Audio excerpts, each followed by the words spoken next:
Red bulletin లో breaking news చూస్తూ ఉన్నాం. టీడీపీ కేంద్ర కార్యాలయంపై దాడి కేసులో సుప్రీంకోర్టును ఆశ్రయించారు వైసీపీ నాయకులు. దేవినేని అవినాష్ ముందస్తు బెయిల్ కోరుతూ సుప్రీంకోర్టులో పిటిషన్ దాఖలు చేశారు. ఆయన ఏపీ హైకోర్టు ఇచ్చిన తీర్పును సుప్రీంకోర్టులో సవాల్ చేస్తూ దేవినేని అవినాష్ పిటిషన్ వేశారు. ముందస్తు బెయిల్ కోసం హైకోర్టును వైసీపీ నాయకులు ఆశ్రయించారు. అయితే ముందస్తు బెయిల్ ఇవ్వడం కుదరదని హైకోర్టు తీర్పునిచ్చింది. దీంతో తాజాగా సుప్రీంకోర్టును ఆశ్రయించారు దేవినేని అవినాష్. రేపు ఇదే అంశానికి సంబంధించి సుప్రీంకోర్టు విచారించనుంది.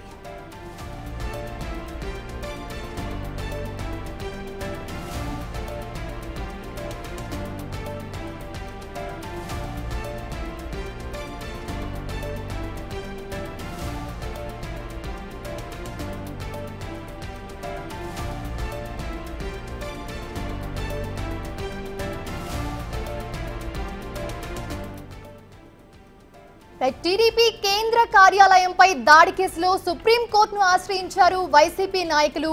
దేవినేని అవినాష్ ముందస్తు బెయిల్ కోరుతూ ఆయన సుప్రీంకోర్టులో పిటిషన్ దాఖలు చేశారు. అయితే ఏపీ హైకోర్టు ఇచ్చిన తీర్పును సుప్రీంకోర్టులో సవాల్ చేస్తూ దేవినేని అవినాష్ ఈ పిటిషన్ వేశారు.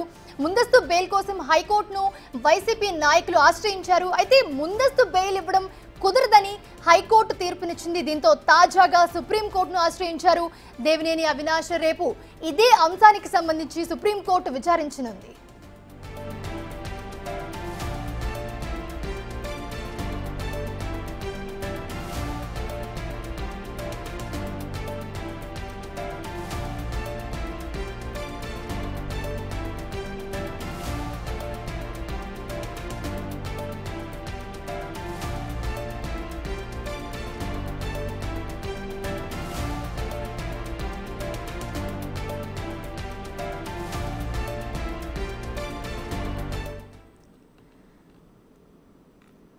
మనం చూస్తున్నాము, టీడీపీ కేంద్ర కార్యాలయంపై దాడి కేసులో సుప్రీంకోర్టును ఆశ్రయించారు వైసీపీ నాయకులు. దేవినేని అవినాష్ ముందస్తు బెయిల్ కోరుతూ ఆయన సుప్రీంకోర్టులో పిటిషన్ దాఖలు చేశారు.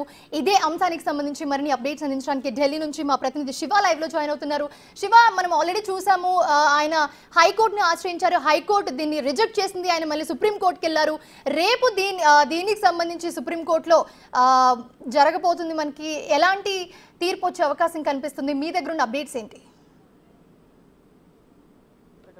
2021లో టీడీపీ కేంద్ర కార్యాలయంపై వైసీపీ నేతలు చేసిన దాడిపై గతంలో ముందస్తు బెయిల్ కోరుతూ ఏపీ హైకోర్టును ఆశ్రయించారు. అయితే ఏపీ హైకోర్టు ముందస్తు బెయిల్ ఇచ్చేందుకు నిరాకరించిన నేపథ్యంలోనే ఈరోజు ఎవరైతే నిందితులుగా ఆరోపణలు ఎదుర్కొంటున్నారో మొత్తం దాదాపు 16 మంది, వీరిలో ప్రధానంగా అవినాష్, దేవినేని అవినాష్, జోగి రమేష్, మరోవైపు తలసిల రఘురామ్, మొత్తం 16 మంది, దాదాపు 16 మంది దీంట్లో ఆరోపణలు ఎదుర్కొంటున్నారు. దానికి సంబంధించి వారందరూ కూడా ఈరోజు లేళ్ల అప్పిరెడ్డితో పాటు పలువురు ముందస్తు బెయిల్ కోరుతూ సుప్రీంకోర్టులో పిటిషన్ దాఖలు చేశారు. గతంలో ఏదైతే తమను ముందుగా అరెస్ట్ చేస్తారనే భయంతోనే, ఆందోళనతోనే వారు ఏపీ హైకోర్టును ఆశ్రయించిన నేపథ్యంలో వారికి బెయిల్ను నిరాకరిస్తూ ఏపీ హైకోర్టు తీర్పు వెలువరించింది. అయితే ఏపీ హైకోర్టు తీర్పును సవాలు చేస్తూ ఈరోజు ఎవరైతే ఆరోపణలు ఎదుర్కొంటున్నారో, ముందస్తు బెయిల్ను ఎవరైతే తిరస్కరణకు గురయ్యారో వారందరూ కూడా వారి తరపున లాయర్లు ఈరోజు సుప్రీంకోర్టులో పిటిషన్ దాఖలు చేశారు ముందస్తు బెయిల్ కోరుతూ.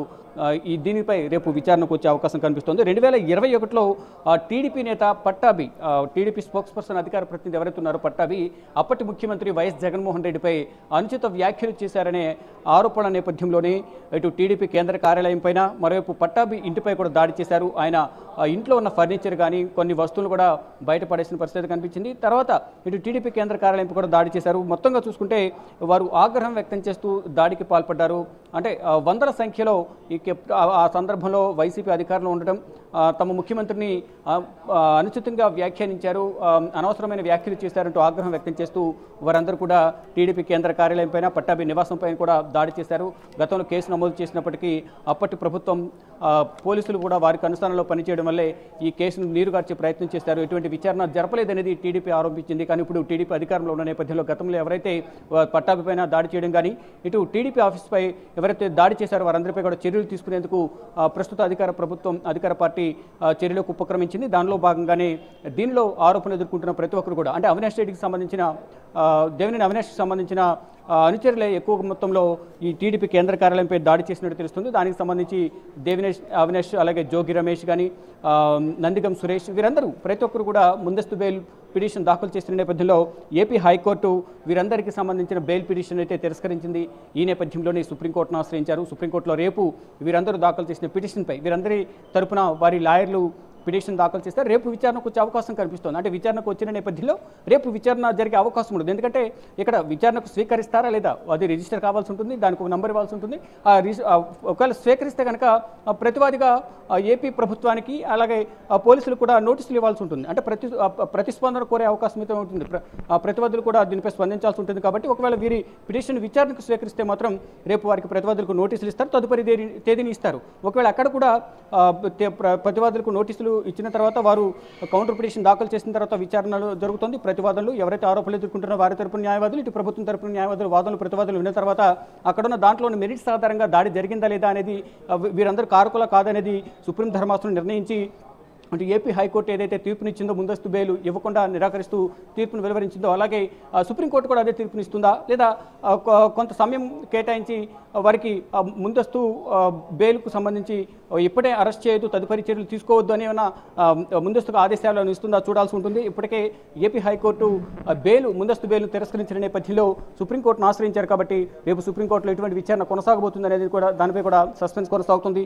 ఇటు ఎవరైతే దాడికి పాల్పడ్డారో అనుచరులు కానీ వారి నాయకులు ఎవరైతే ఉన్నారు వారందరూ కూడా ఇటు దేవినేని అవినేష్, జోగి రమేష్, నందిగం సురేష్ కానీ, తలసల రఘురాం, లేల అప్పిరెడ్డి ఇలా వారందరూ మొత్తం అందరూ కలిపి దాదాపు 15 నుంచి 16 మంది ఉన్నట్టున్నారు. వారు అనుచర వర్గం కూడా చాలా మంది ఉన్నారు. కాబట్టి వారందరికీ సంబంధించి కూడా ఇప్పటికే కొంతమందిని అదుపులోకి తీసుకున్నారు. వారు ఇచ్చిన సమాచారం మేరకు వారందరి నుంచి సేకరించిన సమాచారంతోనే వీరందరినీ అరెస్ట్ చేసేందుకు కూడా పోలీస్ యంత్రాంగం రంగం సిద్ధం చేసుకుంది. దానిలో భాగంగా వారందరూ కూడా ఎప్పుడు తమని అరెస్ట్ చేస్తారనే భయంతోనే తలదాచుకుంటూ సుదూర ప్రాంతాల్లో ఉంటూ వారు ముందస్తు బెయిల్ పిటిషన్ దాఖలు చేశారు ఏపీ హైకోర్టులో. ఏపీ హైకోర్టు ఈ పిటిషన్ తిరస్కరించిన నేపథ్యంలోనే ఈరోజు ఆ నిందితుల తరపున ఎవరైతే లాయర్లు ఉన్నారో వారందరూ కూడా ఈరోజు సుప్రీంకోర్టులో పిటిషన్ దాఖలు చేశారు. రేపు ఈ పిటిషన్పై విచారణకు వచ్చే అవకాశం అయితే కనిపిస్తోంది. మౌనిషా, శివ మనం ఇప్పుడు చూస్తూ ఉన్నాము. ఎందుకంటే హైకోర్టులో ఆల్రెడీ బెయిల్ పిటిషన్ ని తిరస్కరించింది హైకోర్టు. మళ్ళీ దీన్ని సవాల్ చేస్తూ సుప్రీంకోర్టు వరకు వెళ్లారు. అసలు ఎంతమంది ముందస్తు బెయిల్ పిటిషన్ కోసం అప్లై చేశారు? దేవినేని అవినాష్ తో పాటు దీంట్లో ఎవరెవరు ఉన్నారు అసలు? అయితే మొత్తంగా దీనిలో చూసుకుంటే దాదాపు 16 మంది వరకు కూడా దీనిలో బెయిల్ పిటిషన్ దాఖలు చేసినట్టు తెలుస్తుంది. దేవినేని అవినేష్తో పాటు తలసిల రఘురాం, అలాగే నందిగం సురేష్, లేల అప్పిరెడ్డితో పాటు జోగి రమేష్, ఇతర కొంతమంది ప్రముఖులు దీంట్లో ఎవరైతే తీవ్రమైన ఆరోపణలు ఎవరైతే ఎదుర్కొంటున్నారో ఇటు టీడీపీ కేంద్ర కార్యాలయంపై దాడి చేయడం కానీ, పట్టాభి నివాసంపై దాడి చేయడం, ఇటు పట్టాభిపై కూడా దాడి చేసిన నేపథ్యంలోనే వారందరినీ అరెస్ట్ చేయాలనేది ప్రధానంగా ప్రస్తుతం పోలీసు యంత్రాంగం సన్నద్ధమవుతోంది. దానిలో భాగంగానే వారు ఏపీ హైకోర్టులో పిటిషన్ తిరస్కరించిన నేపథ్యంలోనే ఇప్పుడు సుప్రీంకోర్టుకు వచ్చారు. సుప్రీంకోర్టుకు వచ్చిన నేపథ్యంలో వీరందరూ పిటిషన్ దాఖలు చేసి రేపు వైసీపీ నేతలు దాఖలు చేసిన పిటిషన్పై రేపు విచారణకు వచ్చే అవకాశం అయితే కనిపిస్తోంది. మొత్తంగా చూసుకుంటే ఏపీ హైకోర్టు తిరస్కరించిన బెయిల్ పిటిషన్లను ముందస్తు బెయిల్ పిటిషన్లను సుప్రీంకోర్టు రేపు విచారించబోతోంది. విచారించిన తర్వాత ప్రత్యర్థులకు అంటే ప్రతివాదులుగా ప్రభుత్వాన్ని చేర్చి ప్రతివాదులుగా కౌంటర్ పిటిషన్ దాఖలు చేసేందుకు వారికి నోటీసులు ఇస్తారు. నోటీసులు ఇచ్చిన తర్వాత విచారణ జరిగిన తర్వాత అంటే వాదనలు ప్రతివాదులు అంటారు విన్న తర్వాత ఎవరి వైపు సుప్రీం ధర్మాసనం మొగ్గు చూపుతుంది, ఎవరికి అనుకూలంగా తీర్పు వెలువరిస్తుందనే దానిపై మాత్రం సస్పెన్స్ కొనసాగుతూ ఉంది. Mounisha, right, thanks for the update Shiva.